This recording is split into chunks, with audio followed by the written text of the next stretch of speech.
estava lá se defendendo ciência, não. É um ativismo político.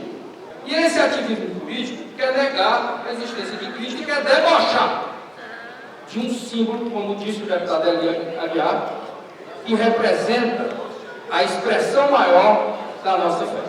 Quando se diz que a sociedade quer avançar e não respeita o direito dos outros, dessa forma, nós caminhamos para a destruição. Então, uma instituição respeitada como essa deveria honrar a memória de Martins Filho, dizer que isso é expressão da liberdade e arte. Agora, daí, a partir a esse tipo de deboche e considerar normal e chamar isso de modernidade, acho que há um equívoco. Eu, então, pediria, mais uma vez, à Comissão de Direitos Humanos desta Casa, da Assembleia Legislativa, que não ficasse omissa, que provocasse uma reunião sobre esse assunto, para que nós pudéssemos apurar que se os direitos humanos estão sendo respeitados ou não.